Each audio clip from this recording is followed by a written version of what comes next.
Дорогие друзья, всем привет! Сегодня к нам в работу поступил Audi Q7 с проблемой, то, что имеется посторонний звук при работающем двигателе с подкапотного пространства.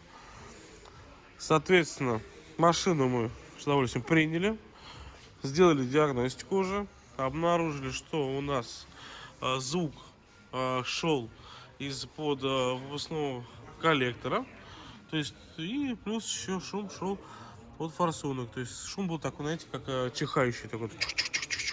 Вот. Для этого мы что сделали? Сняли коллектор и сняли форсунки, чтобы переуплотнить их. Вот. Форсунки, соответственно, достали, почистили. Новые резиночки. Медные шайбочки. Все, нового поставили. Сейчас будем их ставить обратно.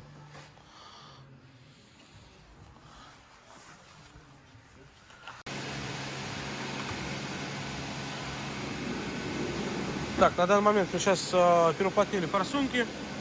И, соответственно, будем ставить их на место.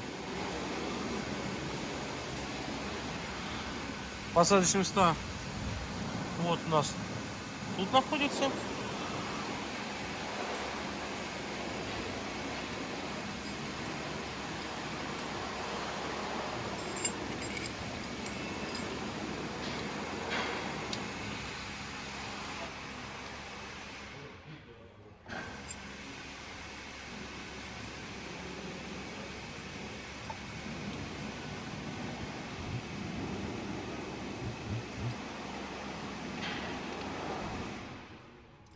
Обязательно, самое главное, не перепутать форсунки, откуда мы вытаскивали, туда же нужно их будет обязательно поставить.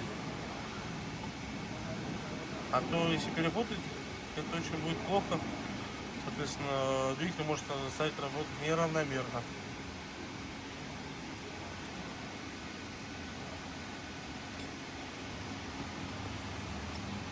Соответственно, форсунка вставляется и прижимается специальной планкой, который не будет давать ей возможность выдавиться обратно.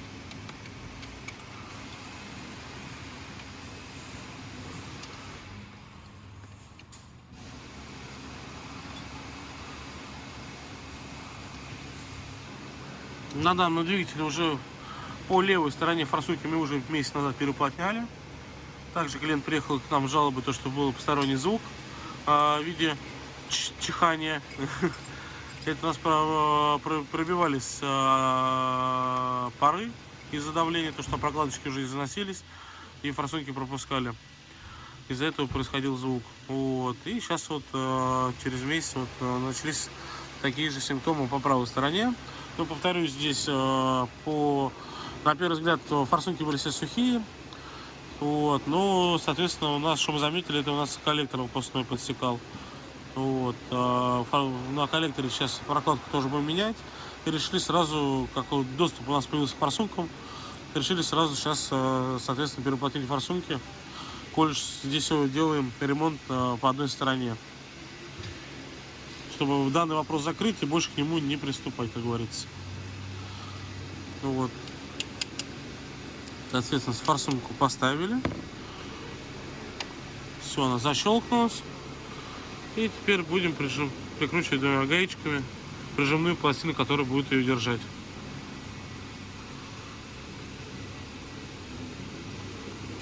Также на этой машине клиент жаловался, что не работает у него ручной тормоз. Вот, вчера разобрали одно колесо, сняли тормозной диск. Увидели то, что очень большая выработка внутри диска. И сами колодки ручника уже были в плохом состоянии, то, что уже начали осыпаться. Осыпаться феррадой начало. Вот. Поэтому там надо будет сразу менять колодки ручника, ремкомплект ручника, диски и колодки сразу. И все, у нас будет работать в штатном режиме. Но клиент в связи с финансовым положением приедет к нам попозже, через 2 недельки на данной работе. И по этим работам видео будет отдельное.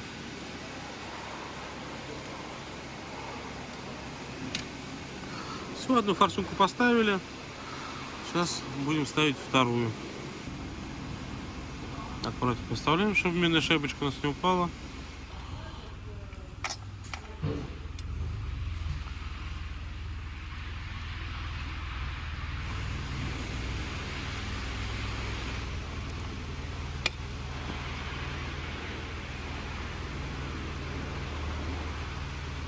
форсунка защелкнулась. Также насаживаем гайки, которые будут крепить стопор. Ну и, соответственно, также будем ставить и по третью форсунку. Вот. После чего оденем, подключим разъемы, оденем подачу топлива на них и будем заводить и смотреть, как это все работает. Поэтому, если у вас имеются какие-то проблемы с вашим автомобилем, Audi, Volkswagen, соответственно, Seat, Porsche, будем рады видеть у нас в техцентре. Приезжайте.